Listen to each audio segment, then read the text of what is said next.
Coming to you from sunny South Carolina, it's the Palmetto Conservative Show with your host, Jim Lee. From the upstate to the low country, from the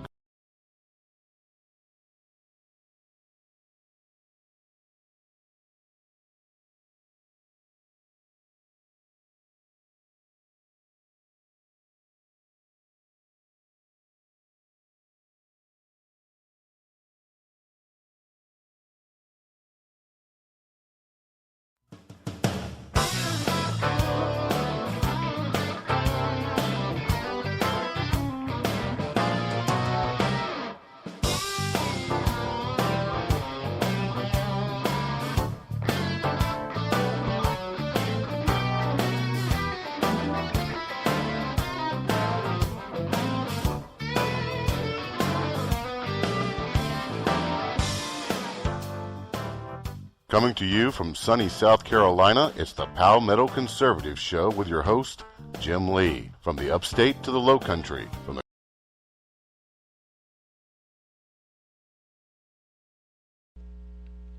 Welcome into the Palmetto Conservative Show here on the Conservative Broadcast Media Network. It looks like it's going to be one of those kinds of technology nights.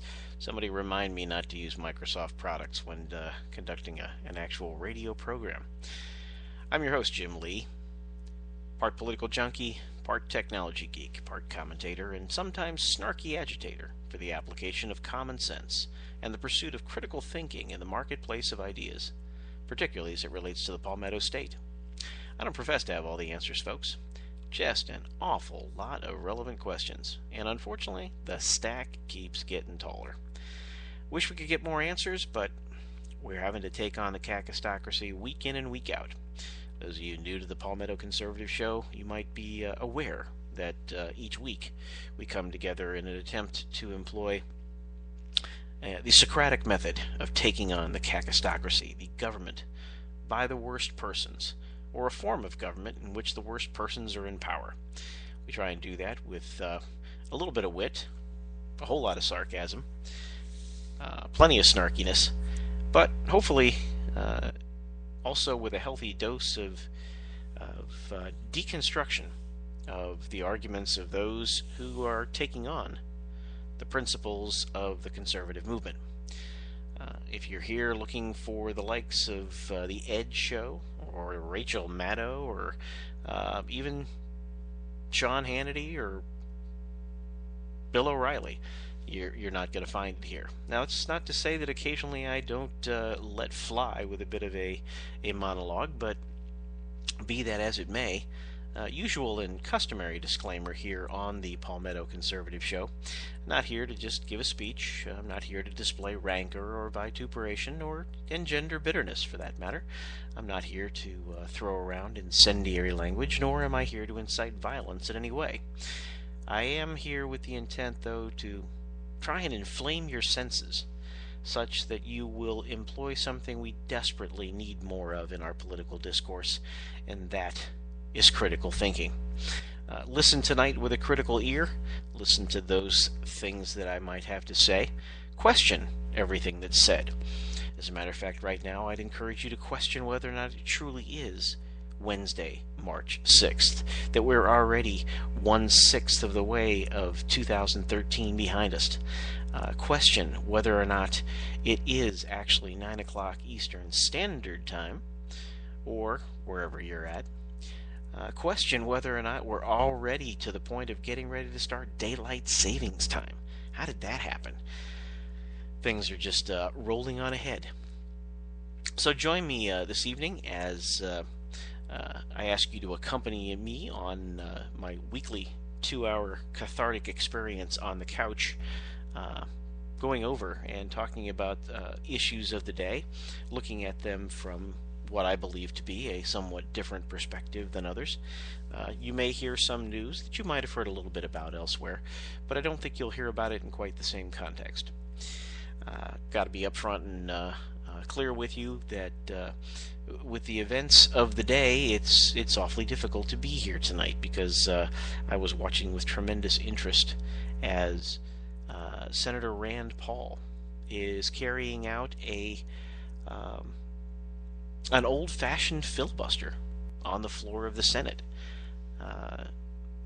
ostensibly over a very, very simple question that he's just asking for clarification from the Obama administration as to the use of the drone program, and just a simple yes or no. Will drones be used to target and kill Americans on U.S. soil? A fairly simple question. Now, certainly, just like any other application of public safety resources, if there is immediate risk of life and limb and or bodily harm, then the rules change considerably. But the argument being proffered by Rand Paul is simply this.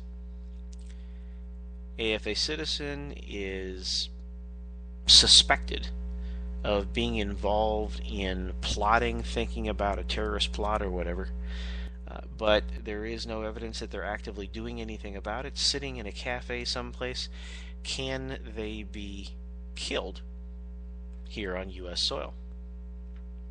Fair question. A little thing about the Constitution and due process comes to mind. So since he can't get a straight answer, and for that he is certainly not in a unique situation, I don't know anybody who's really gotten a good straight answer out of this administration, certainly out of the Attorney General.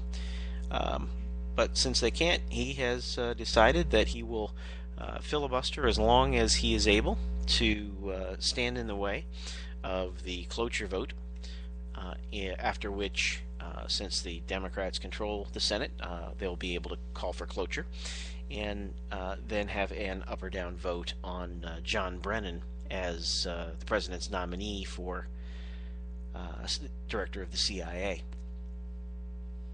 We'll see what happens. Wasn't my primary topic to start off the program tonight, but I was watching with rapt interest as Senator Paul was joined on the floor by Senator Ted Cruz and Senator Mike Lee, and others, I'm told. I have not been able to follow the entire, now going on 8 hours or so, of filibuster that's been taking place on the Senate floor. But a lot of good things being said. It's not just a bunch of senseless, mindless rambling to occupy space. My congratulations go out to Senator Paul for having the courage of his convictions, whether you agree with him or not, to stand in and say, here's an issue where principle matters more than just expediency in the Senate, or to just step aside, since really the Republicans stand no chance of blocking the nomination of Mr. Brennan, given that the Democrats control the House, or excuse me, the Senate. Anyway, where we wanted to go this morning, I'm sitting here. I saw this earlier this week, and I thought it was both apropos and just darn funny. Have you ever heard of déjà vu? Yeah, déjà vu is that inescapable feeling that you've heard this bovine fecal matter before. And if you've been paying any attention since really last November, December, when the narrative turned full-fledged towards the economy and the fiscal cliff and all the various factors that made up the whole fastouche of the fiscal cliff. It was more than just a singular thing. It was more than just the tax increases, the expiration of the 2% tax holiday, the expiration of the Bush-era tax cuts, and the several other things that were going on. The need to raise the debt ceiling yet again, although remarkably they were able to push that off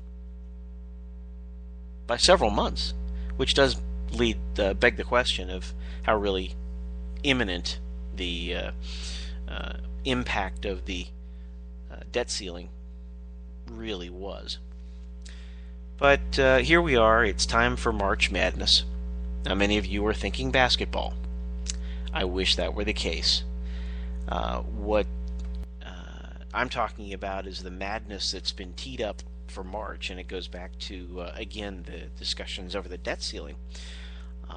And with that decision in December came several consequences, one of which was to push the onerous implementation of sequestration out from January 1st to March 1st. And along with that, a couple of other things that come into play. The agreement that was made that they would actually pass a budget for 2014. Imagine that after 4 years. That the debt ceiling discussion would be pushed off until, I believe, April. And now we're sitting here. It's deja vu all over again. Here we are 5 days into sequestration. That notion, that stupid deal that was agreed to by both Republicans and Democrats and signed into law by the president, an idea that originated in the White House, but no one in Washington is clean in this deal. This ridiculous notion that they would agree to cuts that no one supposedly would ever agree to, but in exchange for raising the debt ceiling, and that they would come back and get at the business of bipartisanship and come up with a way to avoid the ham-handed cuts of sequestration and replace them with responsible spending. Now, responsible spending to the conservatives and the Republicans, I wish those were one and the same, but that's not always the case. But the responsible spending would be cutting spending to the Republicans and conservatives, but to the Democrats it would mean raising revenue sufficient to cover the continued spending and then some. Well, here we are, March 6th, 5 days into sequestration. It's madness. Let's go back in time, just from about a week ago or so, and listen to that sage of San Francisco, former Speaker of the House, Nancy Pelosi.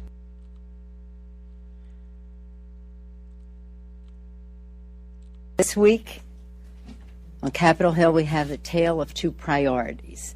Democrats want solutions, Republicans want sequesters. Everyone is working. House Democrats are working. The Senate is working on their proposal, which you have seen, the Senate Democratic proposal. I'm here with my colleague, Congressman Chris Van Hollen, who has excellently led the Democrats on the Budget Committee. Has excellently led. I think you can lead with excellence, but I don't really know that you can excellently lead. Anyway, it could just be one of those crazy San Francisco things that California speak that I just don't understand. But I digress.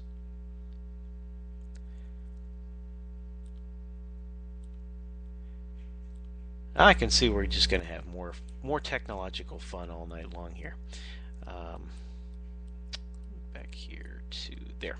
Okay. Budget Committee. He'll present our proposal that meets the standard of balance and fairness, averts a sequester through the end of the calendar year. It's consistent with what the Senate Democrats are unveiling today, and has responsible spending cuts, revenues, and job growth as well. Let's just be mindful of the consequences of what is happening, and do the right thing and not have this sequester. It is mindless. And why? Because the Republicans refuse, for example, to end tax subsidies to big oil, refuse to have millionaires, people making over $2 million a year, pay their fair share. That's why. And this is it's just wrong. It's not a responsible way to proceed. And again, you can pick out this, or would you do this, or would you do that. The fact is, overall, we have to do what is responsible. And I hope that the Republicans in the Congress would see the light to do that in the House. Now, we can't do that if we're not here. And that's why?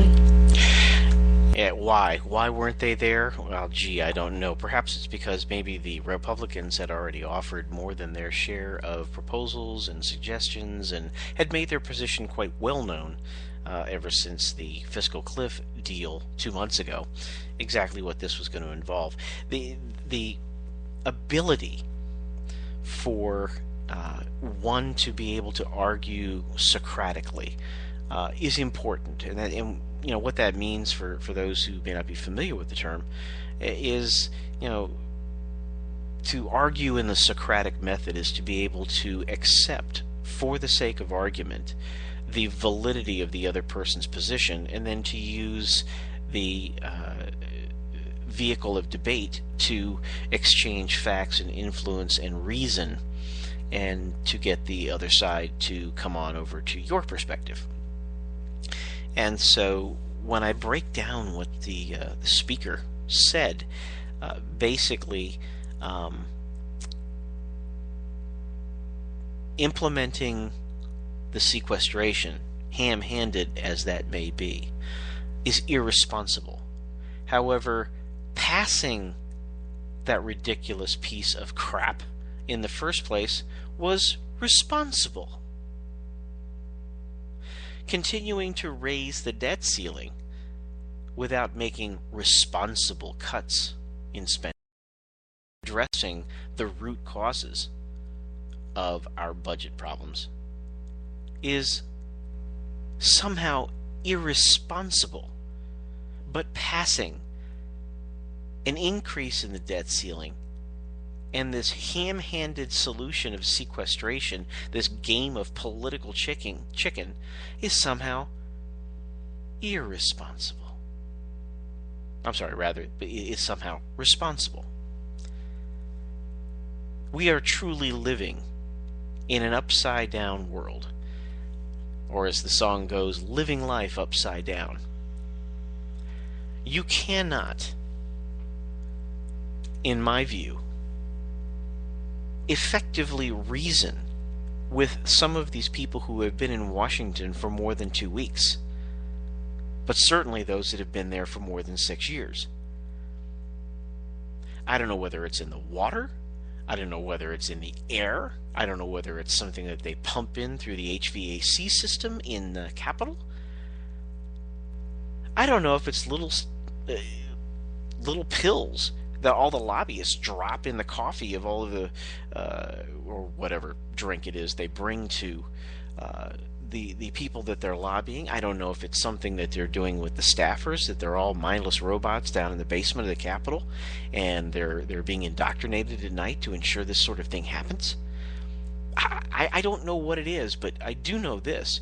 You can't reason with inanity like that. You can't reason with someone whose thought processes are so fundamentally broken that they can entertain in the same gray matter those two positions. That passing sequestration was somehow responsible, yet now implementing the consequences of sequestration is irresponsible. That failing to pass a budget for 4 years is somehow responsible, but at the same time passing continuing resolutions that don't really budget, that don't really affect the changing priorities that are naturally going to occur over time.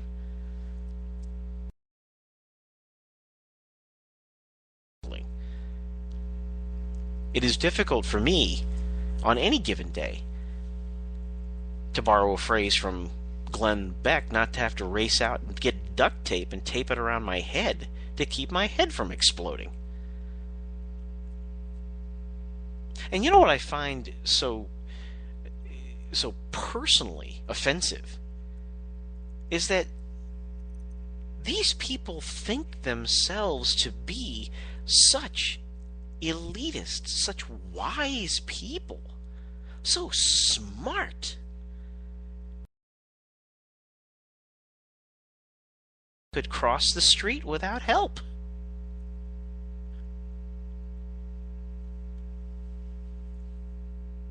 even with the dumbed-down street crossing signs that we have. Heaven forbid if people were expected to actually read. But I digress. What we have going on here, folks, this past 5 days is nothing more than sequestrionics. I don't know if I heard that somewhere. I don't know if I made it up. But it sounded good. We are here at the height of sequestrionics. And you can tell because of the ridiculous nonsense that's been pouring out of this administration over the course of the last month or so, but it's been a full court press for the last couple of weeks as they've trotted out story after story after story about Armageddon and the end of the world as a result of these minuscule reductions in the rate of increase in spending. These are not cuts. Make no mistake, these are not cuts. And to make matters worse, any agency of government who has seen over year upon year for the last 5 years increases in spending, in some cases as high as over 20%, to expect that life was going to continue on at this rate of growth was simply irresponsible.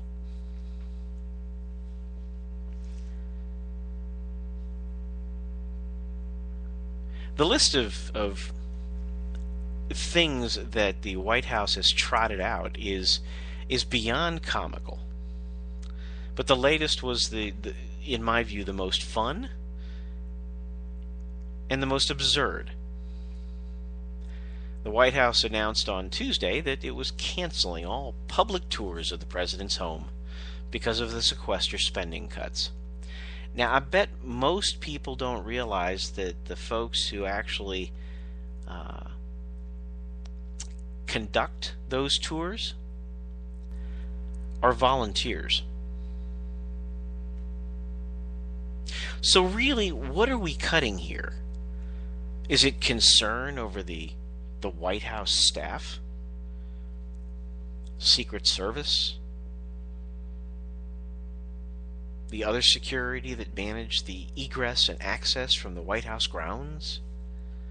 Is that the case? Is that what we're concerned about? Because if that's what we're concerned about, then also on the chopping block ought to be every bit of discretionary travel by the White House staff. And I mean everything from the dog walker all the way up to the president's chief of staff. Because we're paying for all that travel. Did we hear anything about that? Was the president forced to lay off any of the White House staff as a result of these ham-handed cuts, supposed cuts, in the sequestration? Well, of course not. No one was laid off. As a matter of fact, the president, that was absurd beyond the pale. But even more, he went out to make claims that because of the sequestration cuts, Capitol janitors who were making ends meet with overtime would be harmed by sequestration. Well, Mr. President, you're entitled to your own opinion, delusional as it often is, but you're not entitled to your own facts. This past week, Gene Sperling, the director of the White House Economic Council, said on the ABC News This Week program, on the issue of the janitors, excuse me, let me back up. Gene Sperling said, you know, those Capitol janitors will not get as much overtime. I'm sure they think less pay that they're taking home does hurt. And the the sage spinmeister of the White House press corps, Jay Carney, at his news briefing on March 4th, said, on the issue of janitors, if you work for an hourly wage and you earn overtime and you depend on that overtime to make ends meet, it is simply a fact that a reduction in overtime is a reduction in your pay.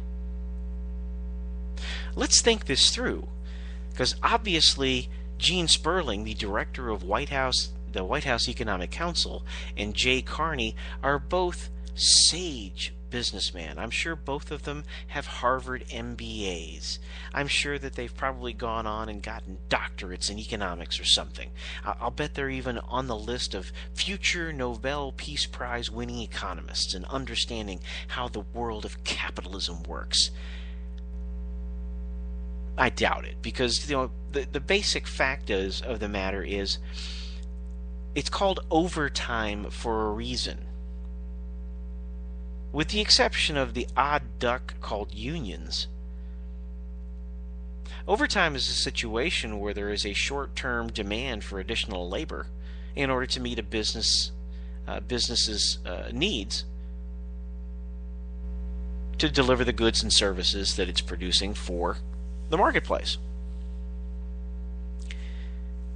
It's never in the company's best interest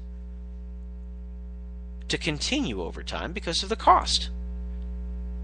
Usually there's some sort of premium or differential paid for overtime.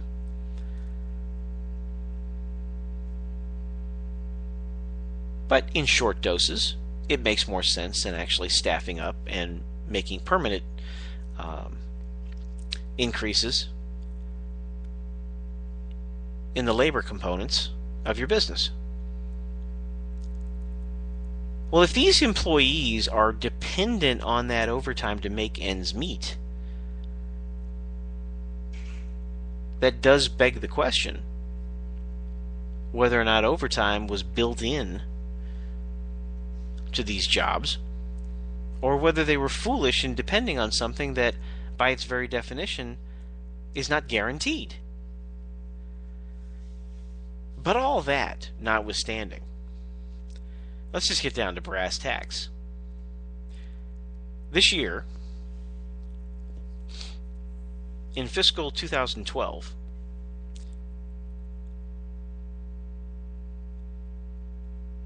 the janitors earned an average of $304 per year in overtime. And this year, they were a little higher, $388 per employee thus far.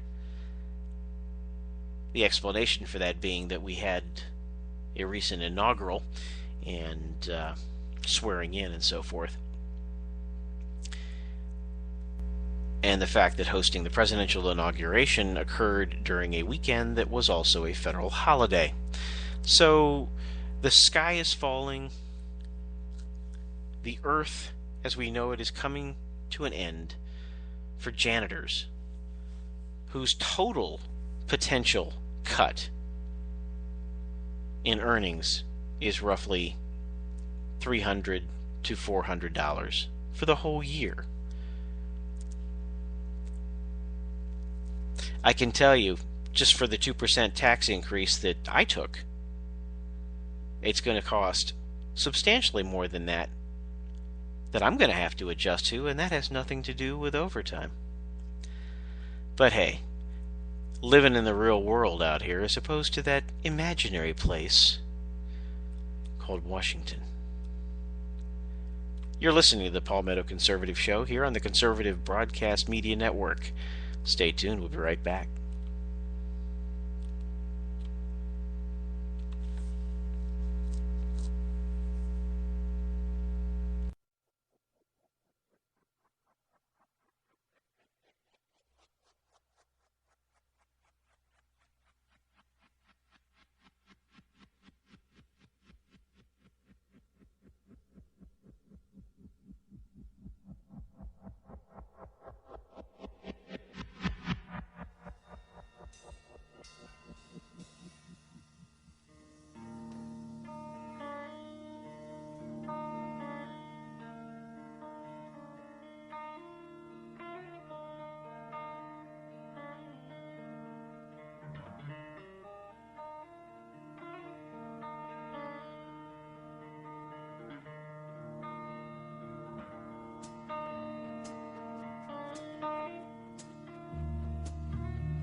This is the end, beautiful friend. This is the end, my only friend. The end of our elaborate plans. The end of everything that stands. The end, no safety or surprise. The end, I'll never look into your eyes again.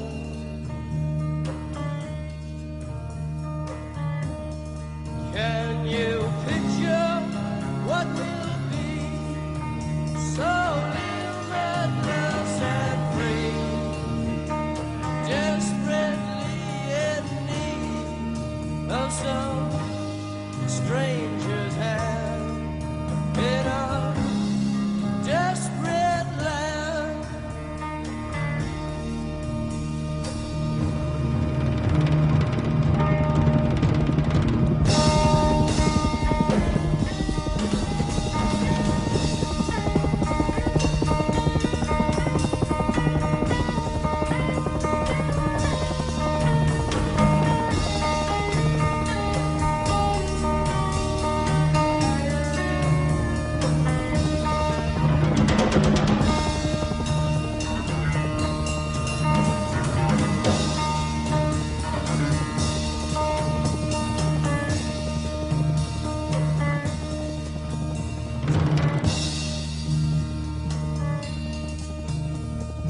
Lost in a romance, wilderness of pain,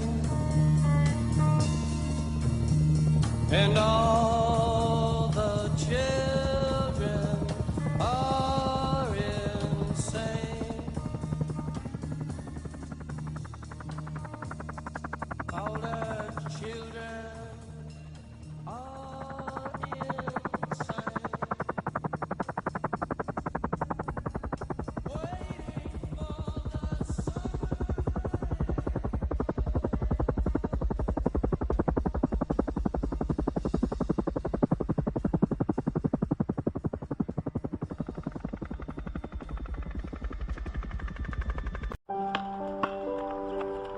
I always loved watching the kids play basketball. I still do, even though things have changed.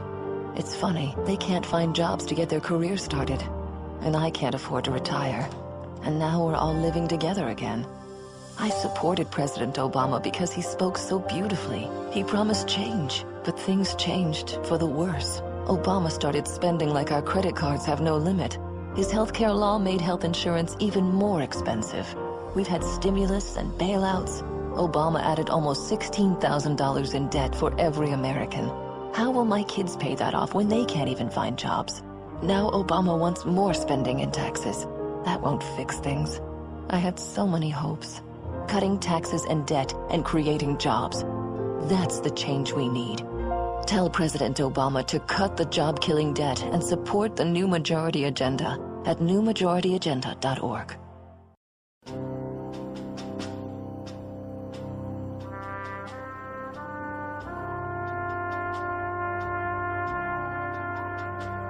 From Iraq and Afghanistan,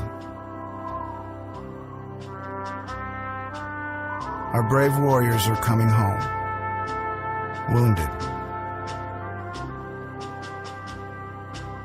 Some with wounds you can see, some with wounds you can't see. Wounded Warrior Project was created to support our men and women coming off the battlefield.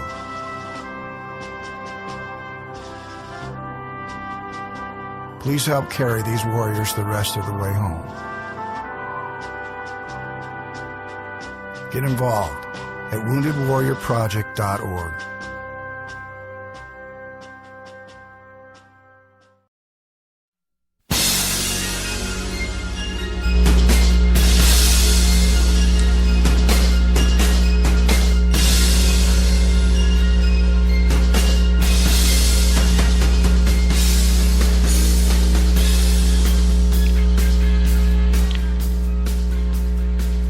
And welcome back into the Palmetto Conservative Show here on the Conservative Broadcast Media Network. I'm your host, Jim Lee.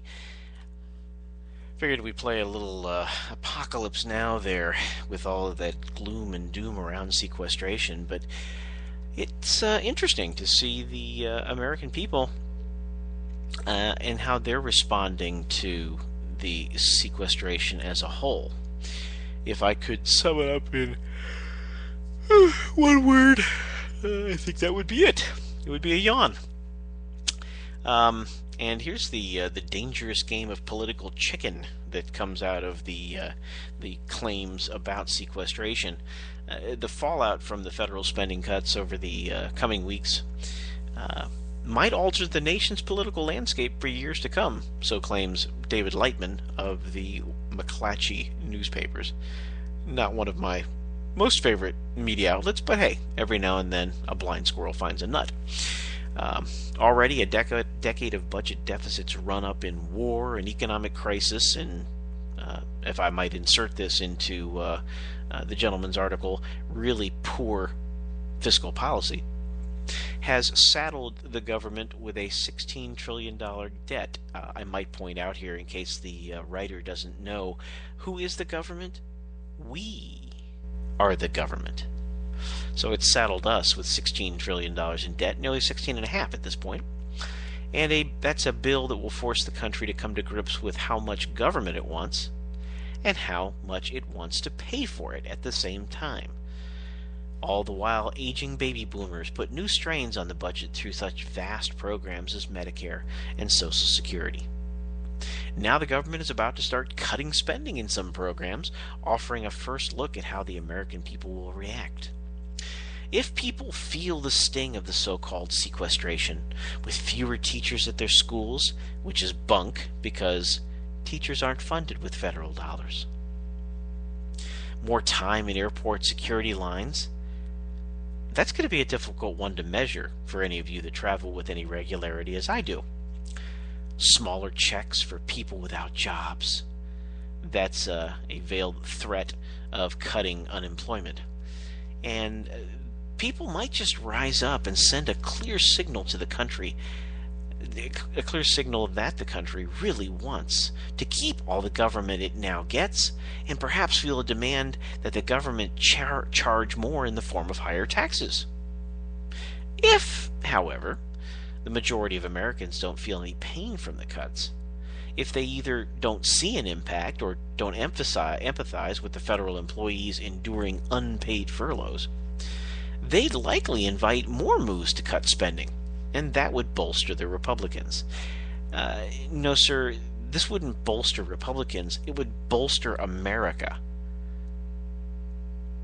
It's not the Republican Party economy that's being strangled through excessive bureaucracy and regulation and taxation. It's the American economy. It's not the Republican middle class that's had to deal with declining wages, loss of purchasing power, increased taxes. It's everyone in the middle class.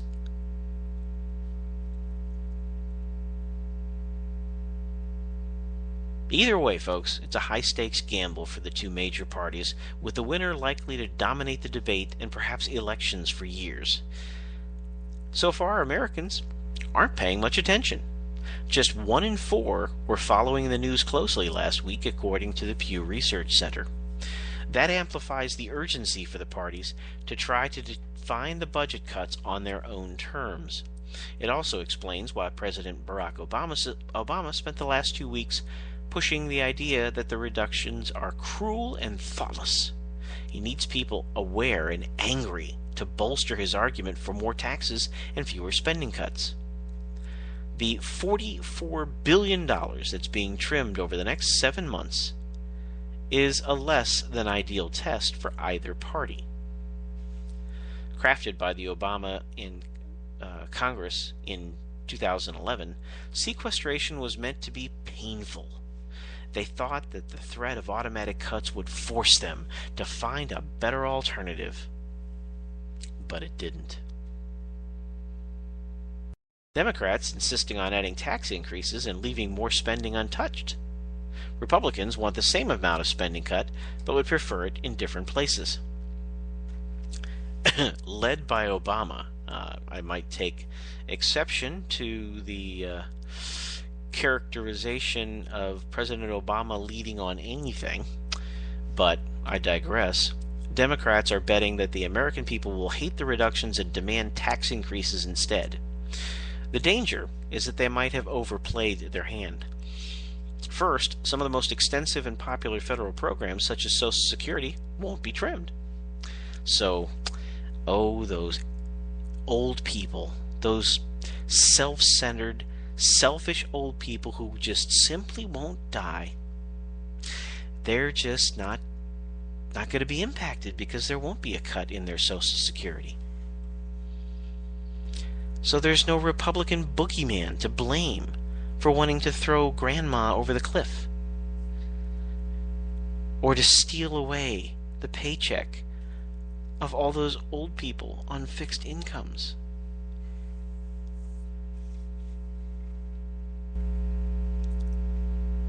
Second, the cuts may take effect slowly and might not be felt in time to affect the debate over extending government funding past March 27th or whether to raise the government's debt ceiling past May 19th.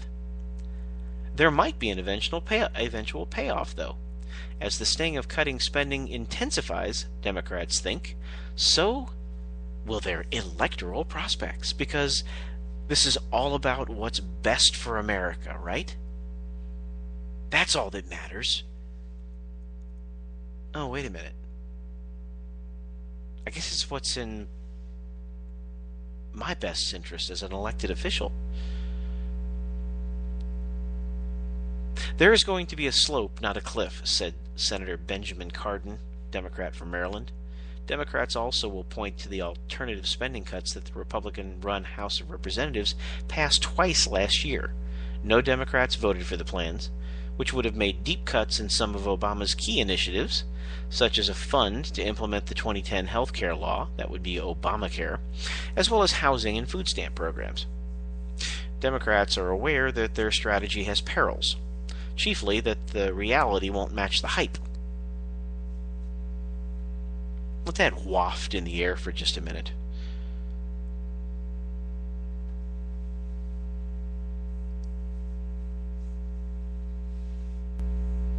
The reality won't match the hype. Because what they're talking about has nothing to do with reality. It's all hype.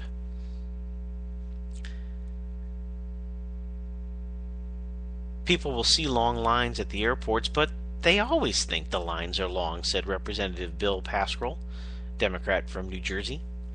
Republicans who didn't want these exact cuts now prefer to keep them, rather than leave spending levels intact or raise taxes in addition to the increases in Social Security taxes and income taxes that were enacted in January.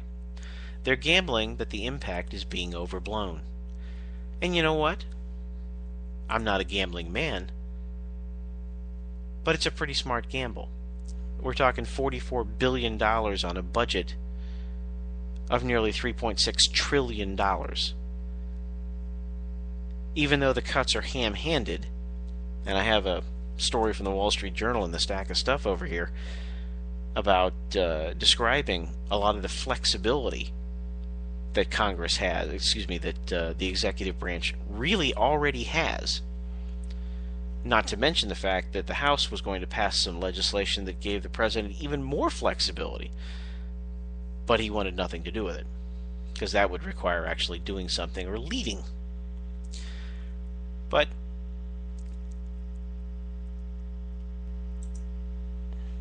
the claims that there was going to be this fiscal Armageddon,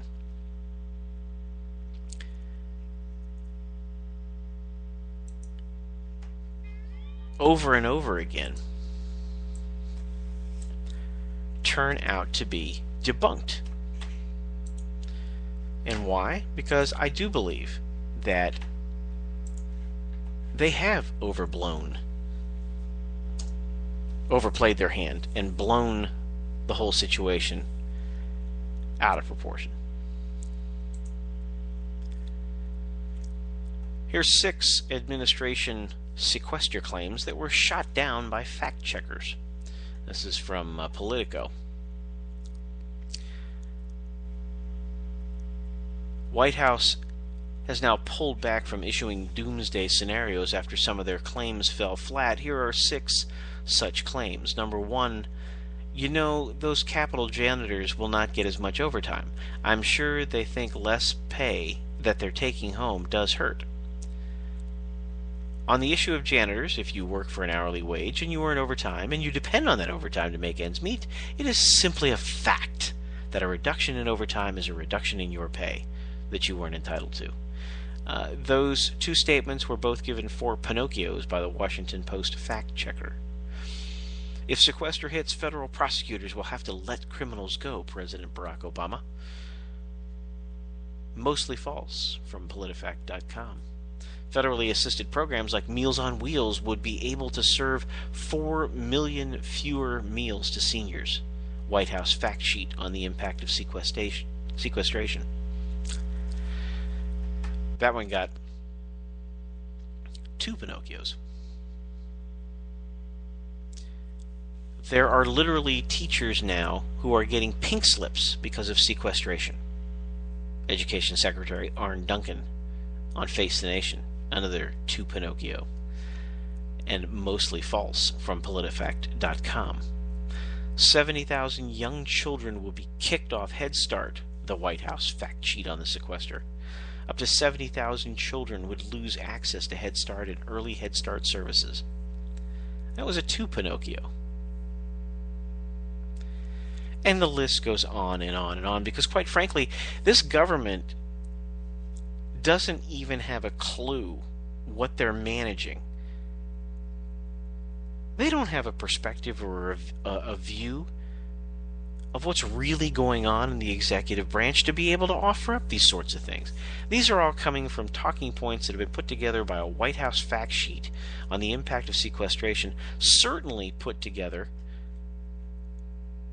by the political arm of the Obama White House, Organizing for America.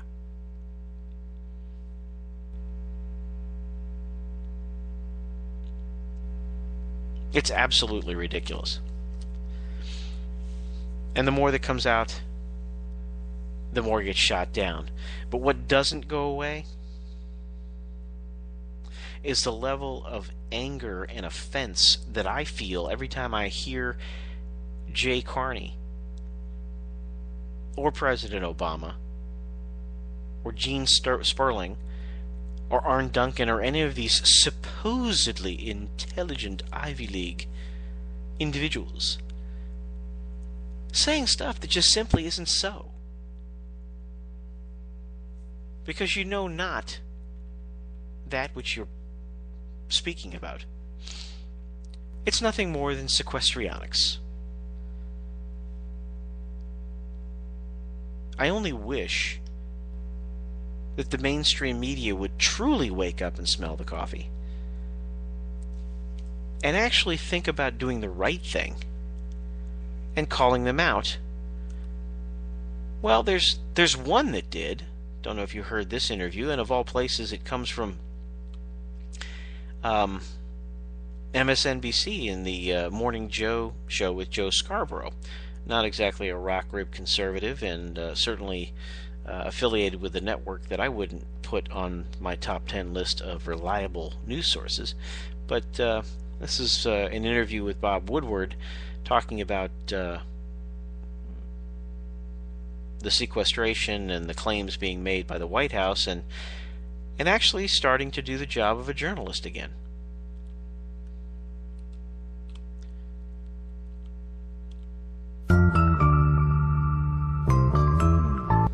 You're like in this slugfest. It's like Ollie Frazier 4, man. Why? With a White House. You guys going back and forth. They did not take kindly to the fact that the president said, hey, this wasn't my idea, and you, of course, found the evidence that it was.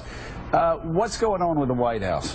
Well, which the White House has conceded that it was the president's idea, the sequester. You know, you mentioned that word and people flee, and I think people's heads are about to explode about all of this. You know, what the hell is going on here? It's a common response, it's very confusing, and I'm not sure the White House understands exactly what happened in all of these negotiations at the end of 2011 with the sequester and the super committee and God knows what, because they were really on the sidelines. But I think it's possible to take one example here where President Obama came out and acknowledged that we are not sending the aircraft carrier Truman to the Persian Gulf because of this budget agreement. Right. Now, Joe, I mean, this will resonate with you, I think. Can you imagine Ronald Reagan sitting there and saying, oh, by the way, I can't do this because of some budget document? Or George? Yeah, I can't imagine Ronald Reagan even remotely thinking about, even offering that up as an excuse for not fulfilling the number one responsibility of the commander-in-chief, the number one delegated responsibility in the Constitution for our defense. Using such a lame and limp-wristed excuse as, because of sequester of a mere $44 billion of cuts across an entire federal budget of $3.6 trillion, that I can't deploy an aircraft carrier somewhere we need it. No, for some reason I cannot imagine that happening.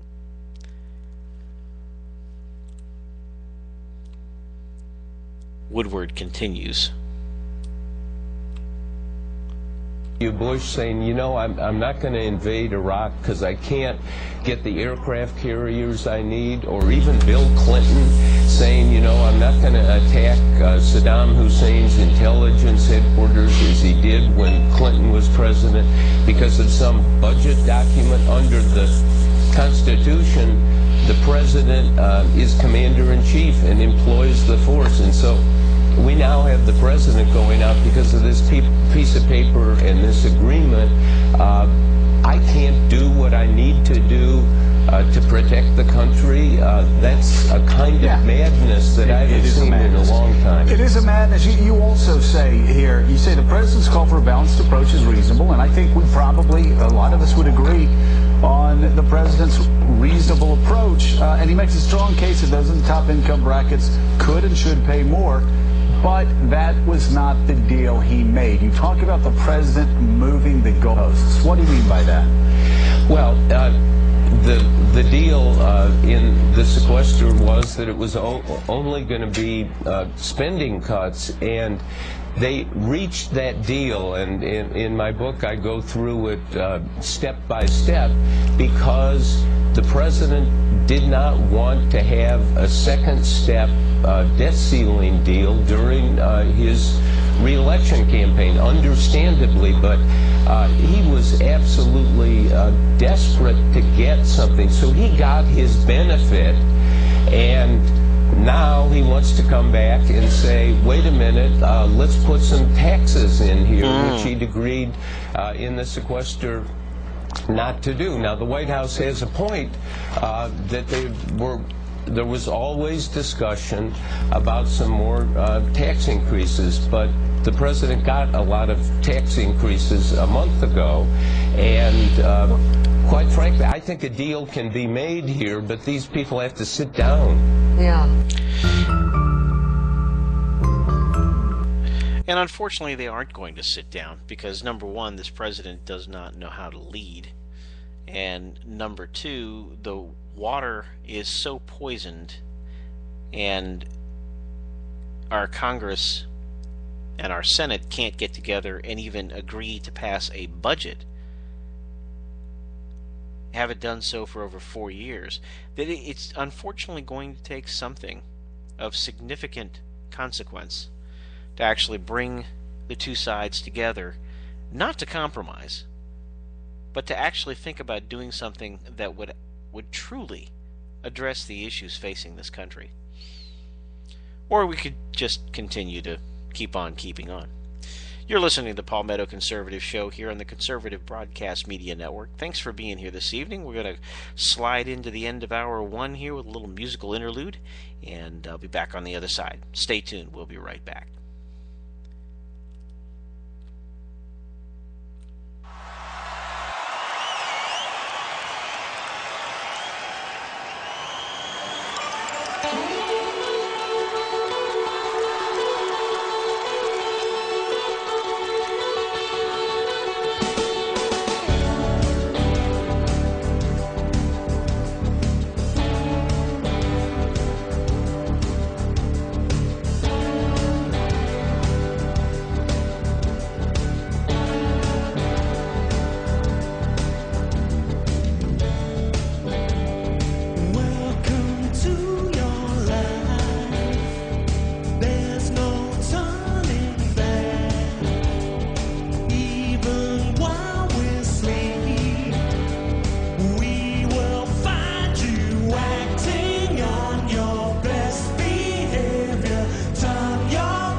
All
Coming to you from sunny South Carolina, it's the Palmetto Conservative Show with your host, Jim Lee. From the upstate to the low country. From all across the fruited plains, I am your host, Jim Lee, here on the Palmetto Conservative Show, here on the Conservative Broadcast Media Network, dealing with some technical issues with apparently some of the content. It could be the fault of my producer. Shame on you, Mr. Producer. That'd be me. But welcome back into hour two of the Palmetto Conservative Show. And I regret that I did not get fully into kabuki theater here in the first hour, and that's where I want to go here in the second hour of the Palmetto Conservative Show. Those of you who've listened to the program for any period of time, a little bit about my background. I'm a sometimes radio talk show host. I'm here every Wednesday night on the Palmetto Conservative Show. I've been given the blessed opportunity to fill in for several other folks on their shows as well. But my day job, the one that pays the taxes and affords several other people the opportunity to avoid working, is as a business and technology consultant. I help companies figure out their problems and get to root causes of things, and I have the opportunity and have had the opportunity over the years to not only be in leadership roles myself, but to work with C-level executives in companies as large as multi-billion-dollar companies in trying to figure out their problems. So with no further delay, we are going to begin this week's episode of Kabuki Theater, because that's all that the sequester is all about. And the topic for tonight's drama will be how the sequester would be handled by real leadership. Act 1, Scene 1, fade in from black, the curtain goes up, and we find ourselves with the board of directors sitting around a table, looking at economic projections and realizing that the economy is not performing quite the way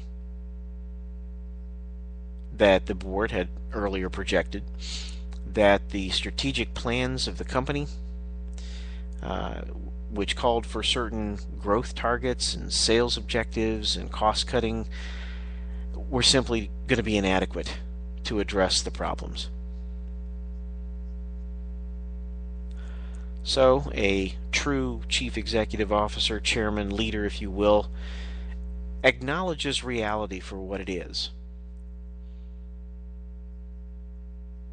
And if he or she is smart, and if they've surrounded themselves with people smarter than themselves, they'll call people together into a room, and the first thing that they'll do is frame the problem appropriately. And do so in terms that the entire team understands, in a context that they truly can address and understand and digest. You wouldn't come in and say, we're about to face economic Armageddon because the stock market is doing this, or our competitors are doing that, or those doggone consumers are not responding to our marketing. No, you're going to focus on the things over which you have any control. And so that leader would get before his executive team and frame the argument, frame the problem, I should say, and put before them the challenge. And after careful consideration, the challenge would be distilled down to the very simple fact that the action that needs to be taken is to find some way, somehow, to trim 2% from the business, 2% of expenses from the business, in order to address this near cataclysmic economic situation that we're facing. Now, in most of the businesses I've been in, most of the people around the table, the leaders and whatnot, after the leader, framed the argument and carefully delivered that most important and dramatic point that all of this other stuff is noise, the key thing is that we have to trim 2%. The immediate response would probably have been chuckles, giggles, and laughters as they wiped their brow and let fly with a sigh of relief, realizing that's it? We just have to find some way to cut 2% of expenses out of our budget? Is this a permanent cut? Well, in fact, no. We're going to readdress the budget when we come together for our next fiscal year and talk about our plans for next year. But right now, between now and the end of the fiscal year, which is 7 months off, we have to cut 2% from our company. And the leader might throw the door open, or throw the floor open, I should say, and ask, anybody have any ideas? Now, in the president's world, in Obama's world, the ideas would go something like this. I think the first thing we need to do is to cut all customer service activities. We need to slow down distribution of our product.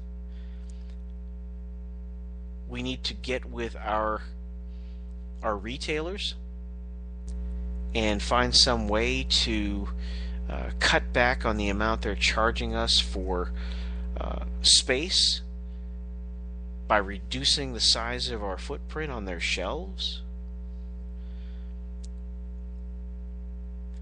We should ensure that employees all across the company take an immediate 2% pay cut.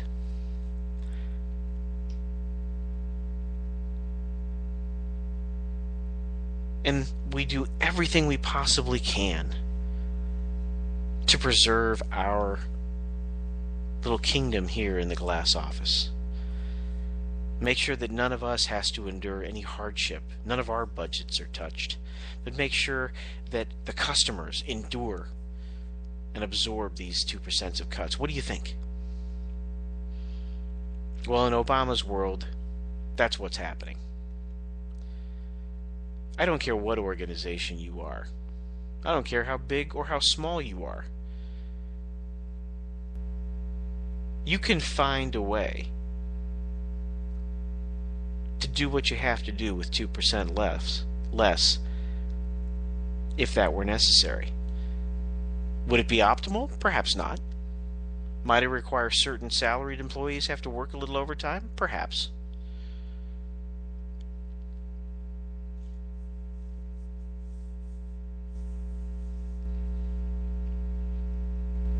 No, in a real world scenario where real leadership were available, they would talk about things that could be cut. Perhaps we cut discretionary travel. Is it necessary for which training seminars and which types of discretionary expenses could we trim back? Could we do without for the next 6 months? Could we defer certain training until next year, thus saving that money? Can we look at pragmatic ways to cut costs in each one of the divisions? Could each of the leaders be charged with finding their own 2% of cuts and given the discretion to do so? But you would do so under these guiding principles. Number one, we never lose sight of who we are as a business. We do nothing that would violate our ethos, and we do nothing that would diminish our mission.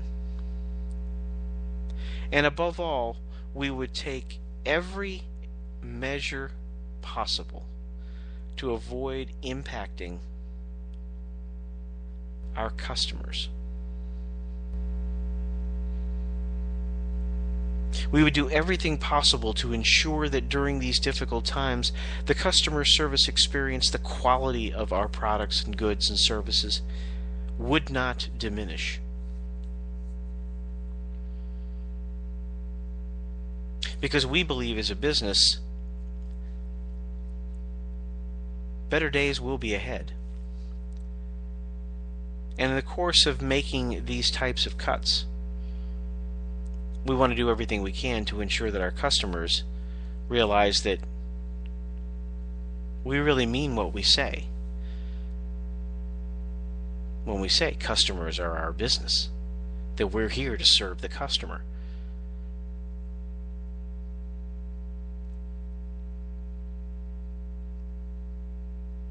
And that business would find a way. 2%, well, every single working family has had to absorb a 2% pay cut since the first of this year, thanks to the ridiculous debt ceiling agreements.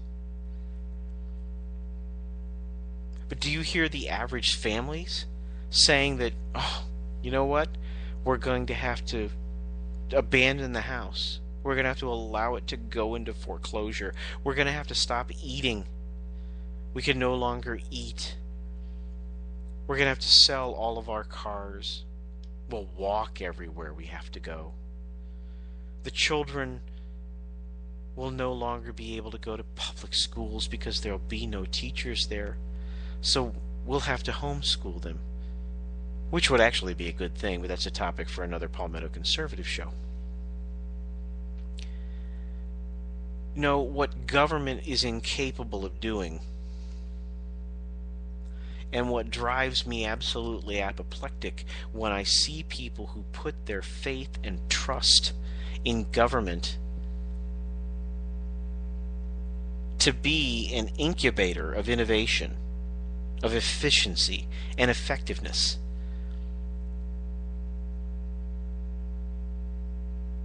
I give the federal government a wide berth when it comes to defense. Could they do it better? Absolutely. Should they do it better? Positively. But I give them a wide berth because defense is the first of the enumerated responsibilities that the certain states delegated to the federal government. We did not delegate to the federal government responsibility for national education. We didn't delegate to the federal government national environmental controls. And the list goes on and on and on of agencies of the federal government that have no business even existing. But without even getting into a debate over which agencies of government we would get rid of, to find 2% in savings across a federal government of $3.6 trillion of an inordinate numbers of agencies, and being unable to do so is just simply atrocious, but also simply to be expected. But those who believe that big government, big philanthropic, big charitable government is going to be able to find answers to all the problems that everyone faces is absurd. and the screen fades to black, and the curtain comes down on the end of Act 1. We'll slither on over to Act 2 in just a moment. You're listening to the Palmetto Conservative Show here on the Conservative Broadcast Media Network. Be right back.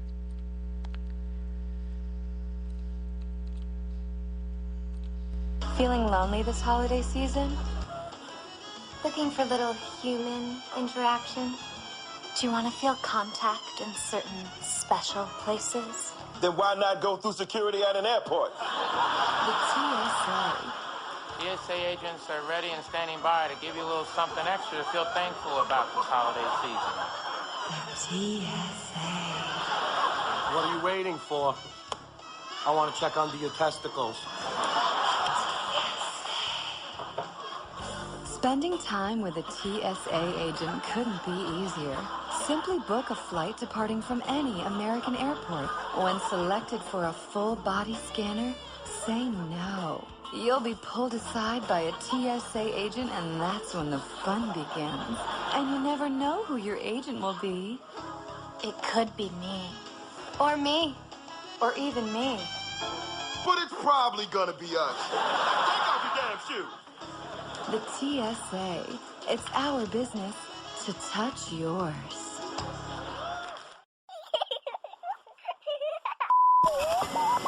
Welcome to the Bureau of Womanhood Conformity. Independent thoughts are considered subversive because all must agree with our leader. When it comes to women, preventive care should include coverage of contraceptive services such as birth control. You see, if you don't believe government should pay for your birth control, you're not a real woman.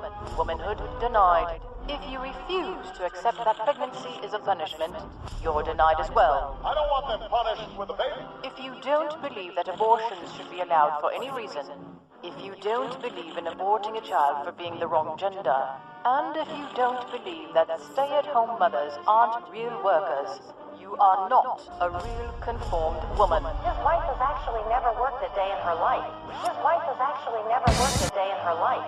Finally, for your safety, if you oppose mandatory government health care, you will die. They will be voting to say that women can die on the floor. These standards and regulations were formed after our glorious victory in the war on women. Thank you for your cooperation and your conformity.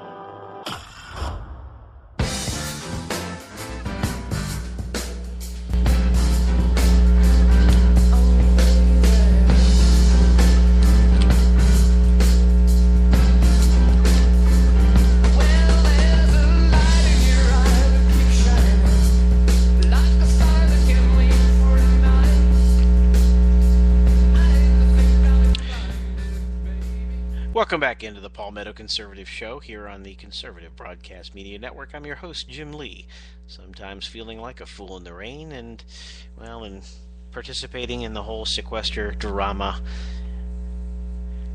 I feel better because I'm actually watching other fools dance in the rain.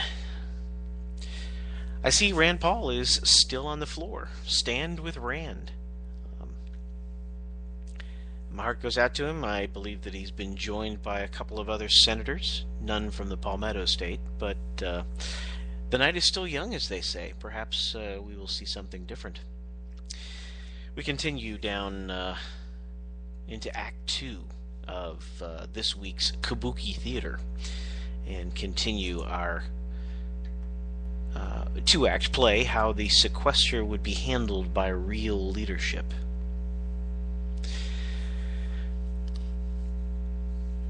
As the curtain rises and the lights come up, we find the CEO in his office with his top two lieutenants, and they are unable to agree as to where they're going to be able to come up with 2% in cost cuts in order to meet the objective.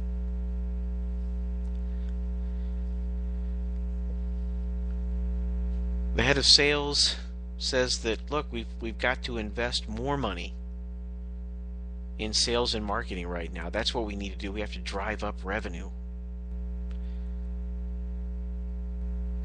And the operations guy, the finance officer, chief financial officer, is examining the numbers and saying, look, we're already spending more than we did last year on advertising and marketing. I really think that what we've got to do here is to make smart decisions about cutting operational expenses. The proverbial under the waterline expenses that the business doesn't see, that the customer doesn't see, but we know internally. There's waste. There are things that can be deferred and delayed. There's fat that can be trimmed.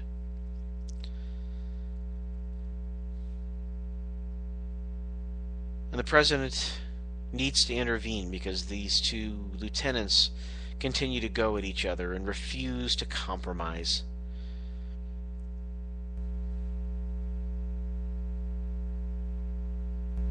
And the president leans into the table and looks at his two lieutenants and says, I understand both of your perspectives. In normal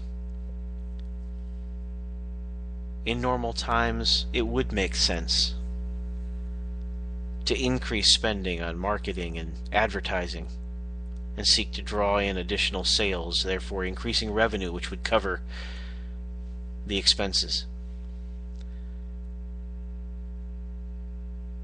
But in looking at the overall landscape, the expectation somehow that consumers would have the income to respond by increasing our sales seems suspect at best, as we've looked at the models given by the chief financial officer. But I would argue that both of you are looking at this entirely wrong. The mission you were tasked with was not to figure out whether to do something about the 2% cut. It was simply to go cut 2%. What about what I described did you not understand? Or did you simply hear what you wanted to hear?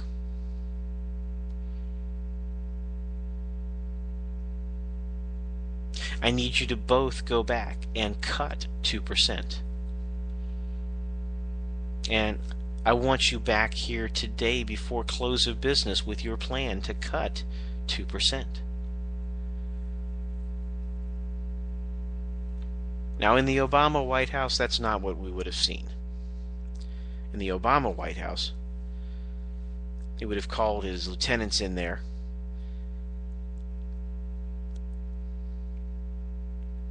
and to the CFO, which for the purposes of this play illustrates the Republicans, he would have simply ignored and ridiculed, and would have insisted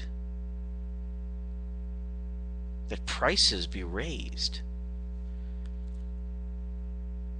And on top of that, additional advertising be done.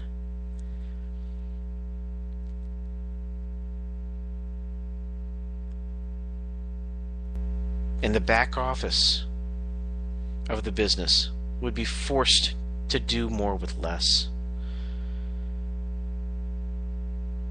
But at the same time, we're going to hire more people because we want to increase jobs. And you go out and figure out how to make that happen, because I will not cut. I want to have a balanced approach.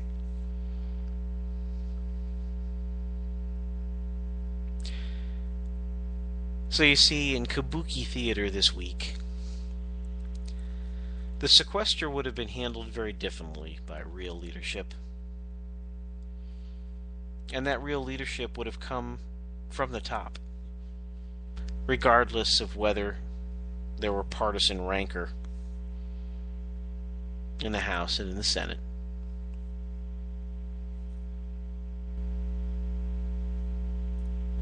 Unfortunately, that's not what we have. We don't have real leadership. We don't have it in the Senate, as was evidenced today by Harry Reid in trying to shut down Rand Paul in his filibuster. Pretty much was summarily handed his hat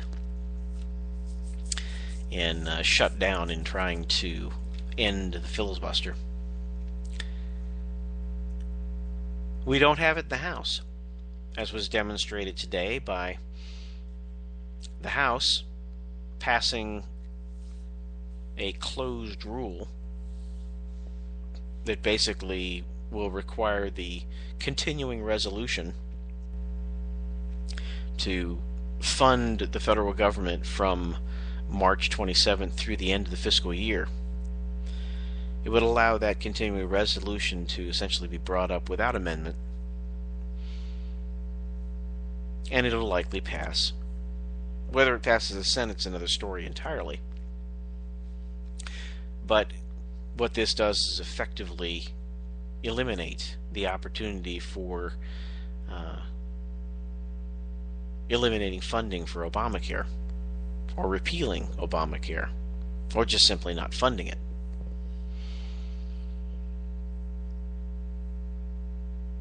So there'll be an opportunity lost there.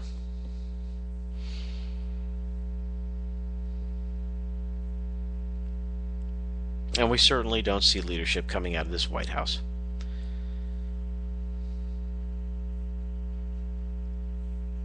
The arguments that he brings forward, weak as they are, based on poor reasoning and a view of economics that, quite frankly, I've never known. Keynes is probably rolling in his grave as he thinks about what spending has done to our country. When he thinks about it, he says, this is nothing like what I intended. But that's where we find ourselves. Back to our story, the end of the day, it's about 6 p.m. Most of the rank and file employees have left for the day. The CEO is sitting there in his corner office. And sure enough, 6 o'clock rolls around and both of his top 2 lieutenants knock on the door, come into his office. The president, CEO, asks them, well, were you able to find 2%?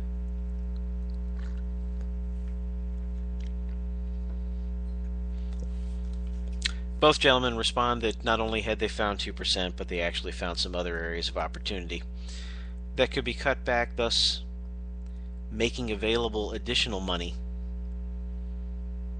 to do some more advertising and additional marketing, as well as to find other ways to improve efficiencies. And that, yes, indeed, they were able to find 2%. Mission accomplished.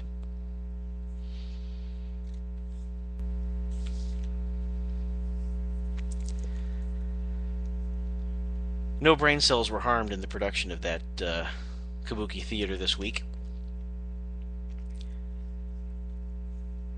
But that's how things are handled in the real world, outside of the political nonsense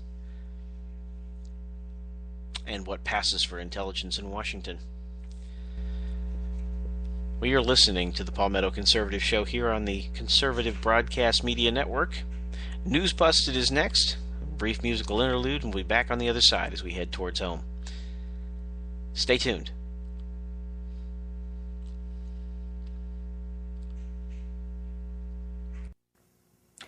Hey everybody, this is Jody Miller from News Busted. Well, we are 2 weeks into the News Busted pledge drive, and so far it's going great. Some of you have been very generous so far, but we still have a way to go. We only have a few weeks left, so please keep News Busted going with a tax-deductible donation to News Busted at savenewsbusted.org. The sooner the better. Thank you so much for your support, and we'll catch you next time.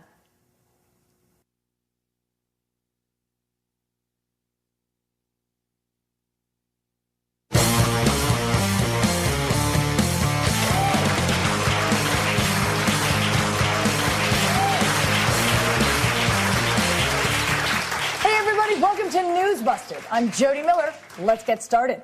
Last Friday, the sequester budget cuts became law. Or, as the liberal media reported it, those mean Republicans forced President Obama to sign the cuts into law in order to kill poor people. Right after the sequester cuts became law, President Obama graciously gave the Republicans a 7-minute meeting. That is twice the amount of time Bill Clinton ever spent with Hillary. Speaking of the sequester talks, President Obama emphatically stated that he is not a dictator. The remark was carried on the official government news channel, NBC. Liberals warned that the sequester cuts would be painful, and they were right. Just seconds after the president signed the bill, the 2% cuts caused locusts and plagues to strike America, affecting women and minorities the most. A New York study shows that 50% of America's pets are obese. And today, New York Mayor Michael Bloomberg banned 32-ounce containers of kibble. Authorities report that in the wake of Hurricane Sandy, many registered sex offenders have disappeared. Some speculate they may have fled to New Jersey to run for Senate. During last week's NFL scouting combine, teams reportedly asked draft prospects if they like girls. And even more interesting, they asked Notre Dame star Manti Te'o if he likes real girls. And finally, in Europe, horse meat has been found in some Taco Bell menu items. When reached for comment, a Taco Bell spokesman says, "See, we told you our products contain meat." Thanks for watching News Busted, everybody. I'm Jody Miller. Please make a tax-deductible donation at savenewsbusted.org, and we'll catch you next time.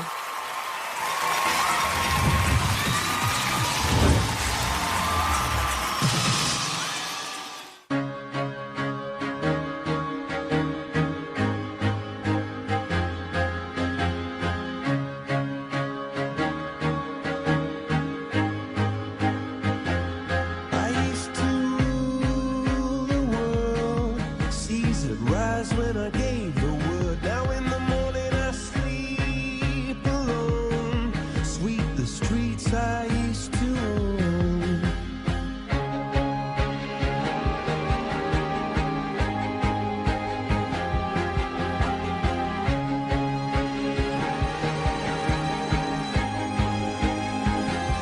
I used to roll the dice, feel the fear in my enemy's eyes. Listen as the crowd would sing.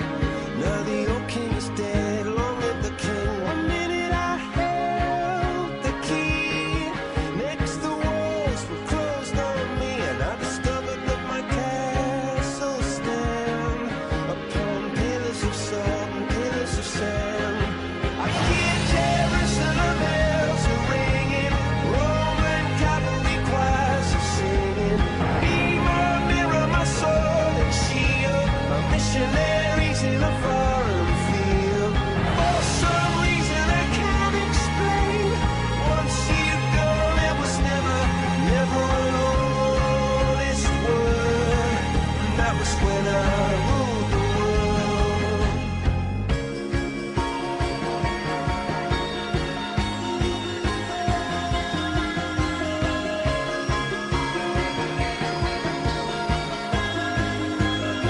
It was the wicked and wild wind, blew down the doors to let me in. Shattered windows and the sound of drums. People couldn't believe what I'd become. Revolution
Welcome back into the Palmetto Conservative Show here on the Conservative Broadcast Media Network. I'm your host, Jim Lee, as we make the turn towards home. I know many are probably not listening to this program live because they're glued in fascination to their internet screens or their cable TV as they're watching C-SPAN or The Blaze or some other channel, because I know for certain the mainstream media is not covering it, but something that we haven't seen in years, and that would be a filibuster on the floor of the United States Senate. And that filibuster continues on, and right now, joined on the floor is Ted Cruz has joined Senator Rand Paul in moving the ball forward in the filibuster. Excuse me. It hasn't happened in so long it escaped my mind what the heck it was called. And I'm sure that many are probably listening to that. And it is a truly rare thing, particularly that they are talking about the issue, not just simply reading from a phone book or carrying on and babbling and whatever about this, that, or what have you, but really talking about issues that matter. And I'll be very interested to see the coverage and what comes out of the other side of the equation after the filibuster. But anyway, in the last segment before we started Kabuki Theater, I'd mentioned that there had been an article in the Wall Street Journal talking about the sequester, and I wanted to take a minute to just kind of talk about this and let you know precisely how much bovine fecal matter has been thrown your way regarding the sequester, and how much control the president, the executive branch, and the agencies of government that are affected by these ham-handed cuts really have. This is actually from last Wednesday's Wall Street Journal. The sequester revelation. And when the Republicans opened the seventh seal of the sequester, there was a great earthquake, and the sun became black, and the stars fell into the earth. And our nation's ability to forecast severe weather, such as drought events, hurricanes, and tornadoes, was seriously undermined. Lo, and the children were not vaccinated, and all the beasts starved in the zoos, and the plains were grounded. Or so President Obama and his cabinet prophets have been preaching ahead of the automatic budget cuts due to begin Friday. Again, I mentioned this article was from last week, but here we are 5 days into the sequester. The bit about the weather is a real quote from the White House budget director. But if any of these cataclysms do come to pass, then they will be mostly Mr. Obama's own creation. The truth is that the sequester already gives the White House the legal flexibility to avoid doom if a 5% cut to programs that have increased more than 17% on average over the Obama presidency counts as doom. According to Mr. Obama and his budget office, the sequester cuts are indiscriminate and spell out specific percentages that will be subtracted from federal, quote, projects, programs, and activities, or PPAs, end quote. Except for the exemptions in the 2011 budget deal, the White House says it must now cut across the board, regardless of how important a given PPA is. Food inspectors say will be treated the same as subsidies for millionaire farmers. Not so fast. Programs, projects, and activities are a technical category of the federal budget, but the sequester actually occurs at the roughly 1,200 broader units known as budget accounts. So there are detailed PPAs within broader budget accounts. Some accounts are small, but others contain hundreds of PPAs, and the larger accounts run to billions of dollars. For the Pentagon in particular, The distinction between PPAs and accounts is huge. This means in most cases the president has the room to protect his quote-unquote investments while managing the fiscal transition over time. Congress might have intended for the sequester to apply to PPAs, but they also wrote a sloppy law at the 11th hour. The Budget Control Act of 2011, a suitably mislabeled piece of legislation if there ever was one. The Budget Control Act of 2011 disinterred the lapsed sequester rules of the Gramm-Rudman Deficit Control Act of 1985, though without anyone looking at the details. I think this is further evidence to support Nancy Pelosi's claim that we must pass legislation in order to find out what's in it.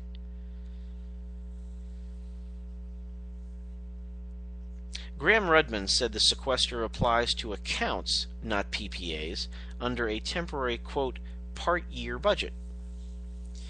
As it happens, the government is operating under just such a continuing resolution now, not a normal appropriations bill. If Congress returned to regular order in 2014 or later, the sequester would indeed trickle down to PPAs. The White House has even more discretion than this. When Gramm-Rudman led to a 4.3% sequester in 1986, double the size of the current sequester, Congress passed a special bill that created the category of PPAs and spent 1,119 pages defining what they were for 1986. Congress has never done anything of the sort since, and thus, as the government has grown, PPA definitions now vary among cabinet departments and sometimes even account to account in the same department. Without legislation, the White House assigns these amorphous units in its annual budget. Even if the lawmakers insisted that the sequester must apply to PPAs per se, the budgeteers could formally construe PPAs in ways that preserve a workaround. Not that that would ever happen. They wouldn't work around something that they were actively trying to do, would they? But I digress. This White House has never been fussy when a statutory text or even the Constitution interferes with its political ambitions. See Obamacare, immigration executive orders, recess appointments, and much else. Could it be that Mr. Obama is exaggerating the legal stringency of the sequester in a gambit to force Congress to shut it off? No, that would be a very cynical thought, would it not? In any case, Republicans in Congress are prepared to give Mr. Obama still more spending flexibility than he already has to mitigate any damage, real or imagined. One option is to lock in spending at post-sequester levels and grant department heads so-called transfer authority to shift cash between accounts after consultation with the communities on the Hill. Mr. Obama ought to love that, since it is precisely the administrative state he says he wants. The rule of technocrats who evaluate budget priorities without political interference. But liberals are now howling about the more liberal executive power because this plan would also very modestly reduce the size of government. It would also negate Mr. Obama's Days of Wrath sequester campaign. To wit, if air traffic control and airport security really are the models of government efficiency that anyone who has ever traveled knows they are not, perhaps Homeland Security could begin by targeting some of the programs identified by Oklahoma Republican Tom Coburn this week. These included necessities such as grants for a security conference in San Diego that featured, quote, zombie apocalypse training, or funds for towns like Keene, New Hampshire, population 23,000, to purchase armored tank-like vehicles called Bearcats. Seriously. Before furloughing park rangers, maybe start with the 10% of the 75,000 Department of the Interior employees who are conserving the wilderness of Washington, D.C. Before slashing cancer research, stop funding the $130 million a year National Center for Complementary and Alternative Medicine that studies herbs and yoga. Cut after-school funding only after consolidating the 105 federal programs meant to encourage kids to take math and science classes. Neither the legal details of the sequester nor the practical work of reforming government are as interesting to the media as Mr. Obama's invocations of plagues and pestilence. The real revelation is that if the world does end, it will be Mr. Obama's choice. So, sequester this. In a nutshell, the president has the flexibility and the authority to deal with these cuts in a responsible way on his own, without requiring any involvement by the Republicans, without requiring any passage of any legislation. Will he do so? Of course not, because that would require leading. Stay tuned, we'll be right back.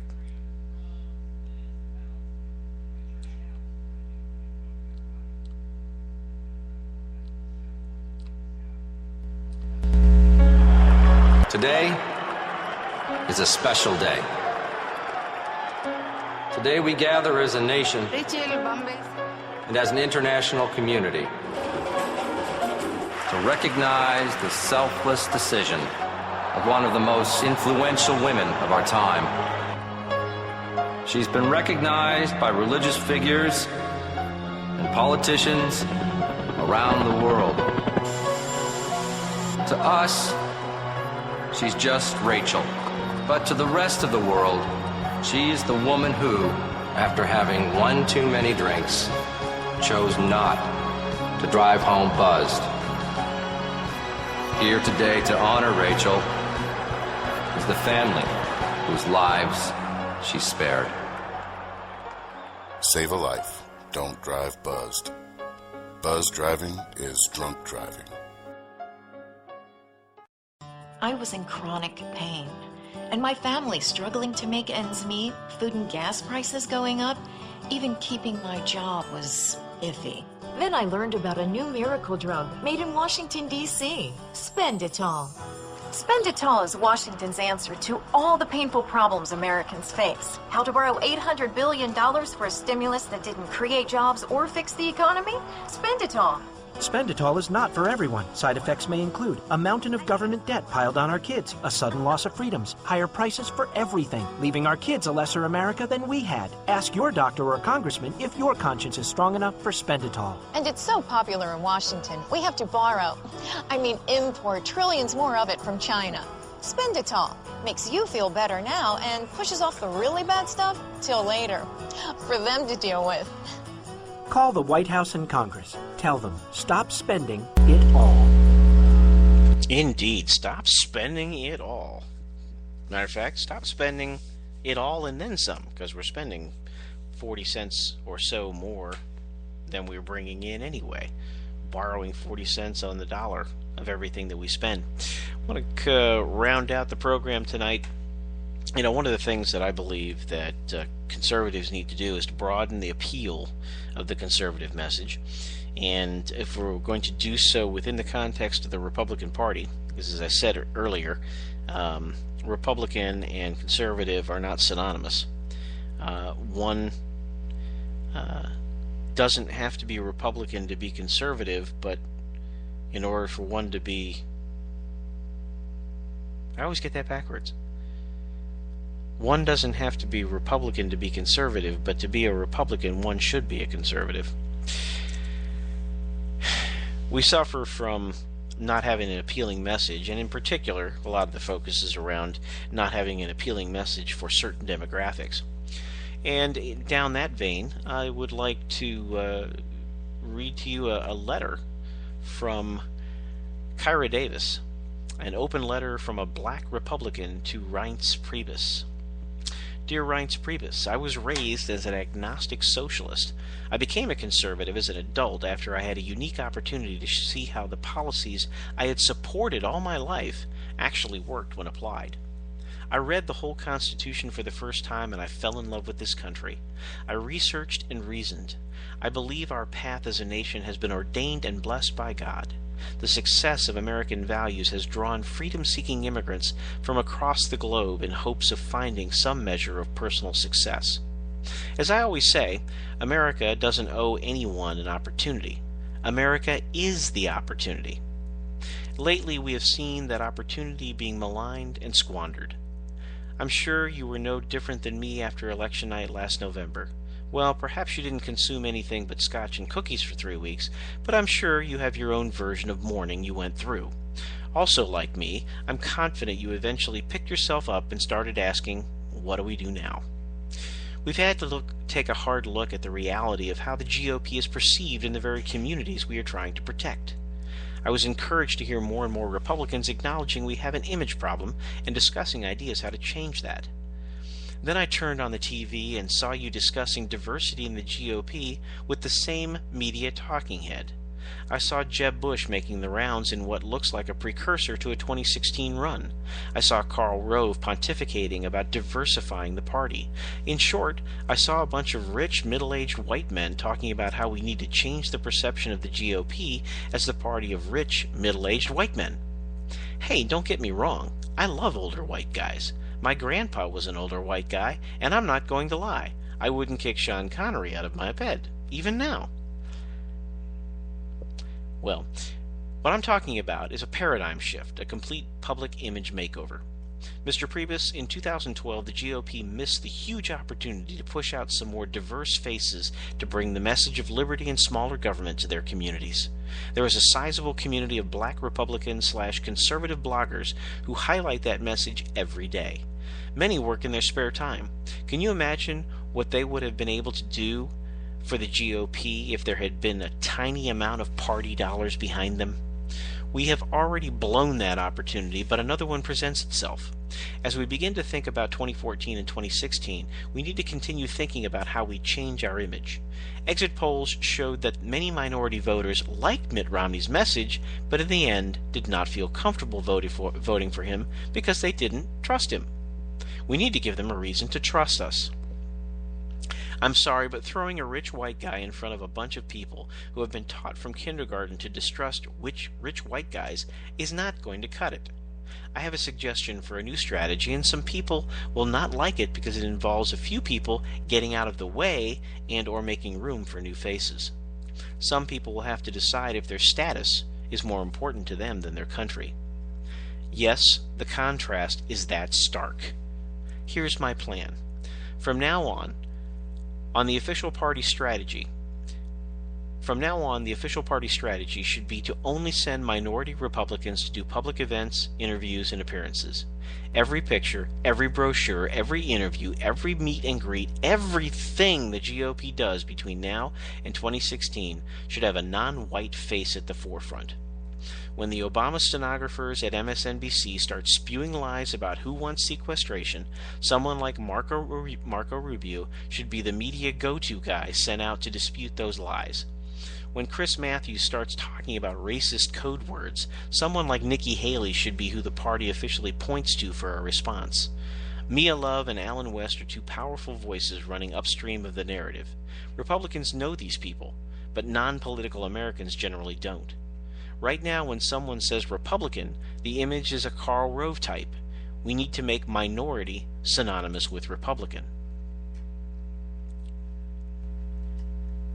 It won't happen overnight.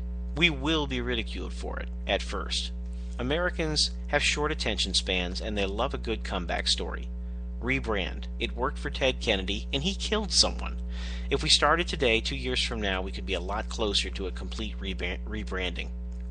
Aside from media appearances, we need more support for the plethora of conservative minority bloggers and hosts out there. I understand that you, Mr. Priebus, may not be comfortable wading in to the south side of Chicago to make a case for Republican principles, but there are those of us who are ready and willing. We are already there, or we came from there and we go back there often. We know our communities, and we are already used to being ridiculed and treated cruelly by those who see us as sellouts or Uncle Toms. We are not afraid to be called names. We love to go and spark debate. We'd be honored to provide a forum where our communities can come and hear the real message of the party of abolition straight from the horse's mouth. But we also have families to feed and rent to pay. Stop investing millions of dollars in professional political consultants who bring you the same results you've seen the last two presidential cycles, and throw a significantly less amount at bloggers and activists who are ready to persuade, debate, and win hearts where it counts the most. Alfonso Rachel, Chris Arps, and the team at MoveOnUp.org, Super Mexican, Project 21, and of course me, Kyra Davis, YouTube personality and dangerously attractive IJ review blogger, are just a few of the legion of minority pundits and bloggers waiting for the chance to fight on the larger battlefield for our values. We don't have to touch the message. The message of our party is the same as it's ever been and ever should be. Freedom is the only real way to ensure prosperity. That timeless message will always stay the same. It's time we change the delivery system. Do you and the GOP have the will, Mr. Priebus? It's hard to tell. I don't even think you realize you have the soldiers to do it. Kyra Davis, conservative blogger, a black Republican. Food for thought, something we'll explore a little bit further as we move forward here on the Palmetto Conservative Show. I can't believe it's been 2 hours. I thank you for being with me tonight. Once again, technological challenges are going to drive me batty, but God willing, the creek don't rise. We'll be back again next week. Look forward to seeing you then. Take care, have a great week, and we'll see you next Wednesday, God willing, here on the Palmetto Conservative Show.